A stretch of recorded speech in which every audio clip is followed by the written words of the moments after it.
morning everyone. Well, as I mentioned yesterday, I'm now out filming a nest, and filming and photographing nests is a very touchy topic, because if it's not done properly, you can put the birds off the nest and have them abandon it, which obviously you don't want to do. But the reason for doing it though is that you can learn from this, and so if it's done properly, it can be a very useful thing. Now, the ways to do it properly is obviously to get in a good vantage point where you get a good view of the nest, but where you're not going to disturb the birds. And with my camera, with its really big zoom on it, it's got 50 times optical, 90 times digital, so I can get a bit of a distance and still get good shots. Now, there's these three bottle trees here. There's an Apostlebird nest in the right hand one, and I've got my camera set up there. So I was here the other day. I got some shots when I found these nests, actually just handheld, so they're a bit wobbly.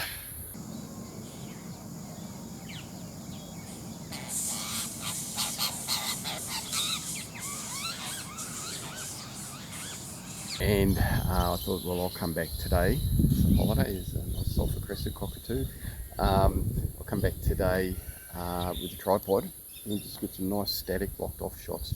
And the beauty of these digital cameras is you can have them just running for quite a while, get a lot of footage, and then go back and pull out the best bits. So I'm sitting back from the camera. I'm not as close to it as close to the nest as the camera is. The birds aren't showing any sign of distress. They were feeding just before. There's two, and it's amazing how fast these little chicks have developed since, when I was here Sunday, today's now Friday, so just in 5 days.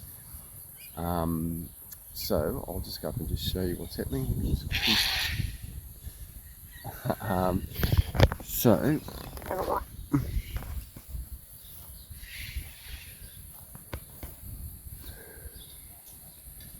there we go.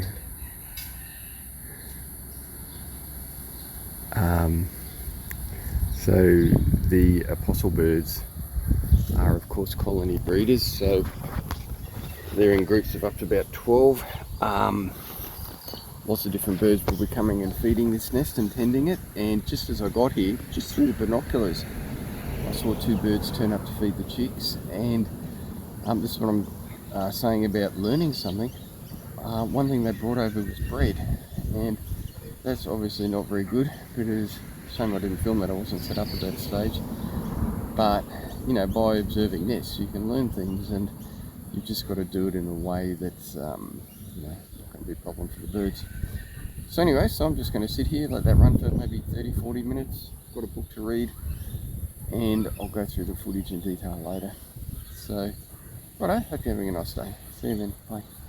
I'll just add to where I'm sitting now. I've moved my seat so I can't see the nest. I'm actually obscured from the nest by a lot of bushes on the other trees here, a lot of leaves, and I can hear activity up there, but obviously they can't see me. And I found generally with birds, if you sit still after about 15-20 minutes, they just accept that you're in the area and they're okay.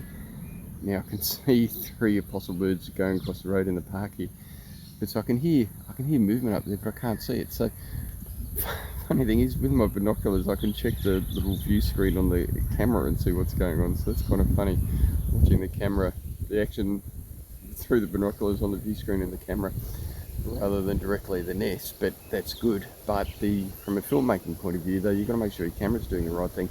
You've got to make sure that it's really securely locked off, because sometimes with the weight of the camera, the position can just drift slightly.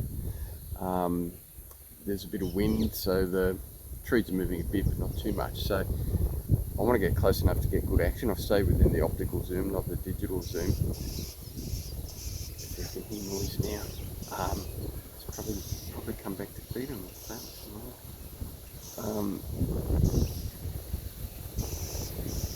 I think it's just the chicks going off. I can go over to the camera to look, but then they'd be able to see me. But you know, I think that's okay because the distance is pretty good. But anyway, you've got to make sure everything's going fine on the camera as well. Some cameras switch off after a certain period of time, all that. This camera doesn't. But anyway, every now and again it's good just to check the camera itself. But anyway, so this will be fun to get it all back on the timeline, go over it on the computer.